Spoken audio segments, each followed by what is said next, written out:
राज्य को एवं घारी आलू चिंता दर वृद्धि को बदली जाइछि आलूर अभावनीय स्थिति कारण पश्चिम बंगरू जो आलू आसुला ता उपरे कटकणा लगाई।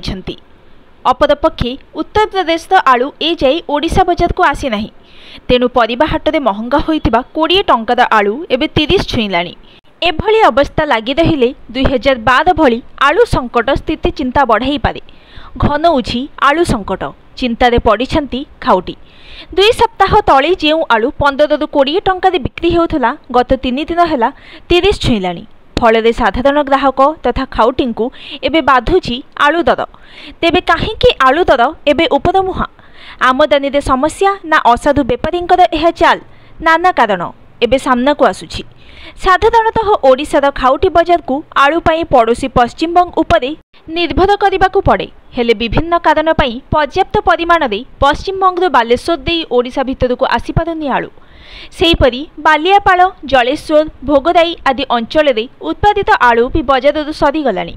फल जो चाषी 12 ରୁ 15 टंकार आलू बिक्री करथिला सेही चाषी एबे 30 टंकार आलू किणुछि। राज्य में दैनिक आवश्यक पड़ुछि 12,500 टन आलू, ता मध्य बालेश्वर पाई दरकार हुए 500 टन। राज्य में ना आवश्यक परिमाणर आलू उत्पादन हेउछि ना उत्पादित आलू को संरक्षित रखिबा पई पर्याप्त शीतल भंडार रहिछि।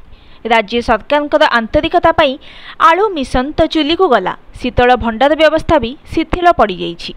एई जेमिति बालियापाल अंचल में प्रस्तावित शीतल भंडार 2017 रु जमी चिन्हट सरीगलानी सिना, आज को 7 वर्ष होईगला शीतल भंडार अधपंतरिया। फल आलू पाई जो पड़ोशी राज्य उपरे आमे निर्भरशील से राज्य गुड़िक एबे निज निजर व्यावसायिक फायदा उद्देश्य आलू रप्तानी उपरे कटकणा लगाइछंती एवं चढ़ा दर रे बिक्री मध्य करुछंती, जहार परिणाम भोगुछंती ओडिशा खाउटी। 2012 ठीक एही एप्रिल मासरे पश्चिमबंग आलू को नहीं देखा देइथिला उत्कट स्थिति। दर वृद्धि को नियंत्रण करिपारिलेनी राज्य सरकार, तेणु एबेठू जदि दर वृद्धि को नियंत्रण सहित पर्याप्त परिमाण में आलू परिवहन क्षेत्र में सरकार पदक्षेप न नियंती ताहेले राज्य में उपजी पारे चिंताजनक स्थिति। 2 सप्ताह भितर 15 टंकार आलू छुईलाणी 30। काहेकि आलू दर एबे उपरमुहा? आमदानी रे समस्या ना असाधु बेपारींकर चाल? पश्चिमबंग रप्तानी कटकणा जोगु ओडिशा रे महंगा माड़, कम उत्पादन और शीतल भंडार अभाव दाम बेलगाम। Bureau report, news today.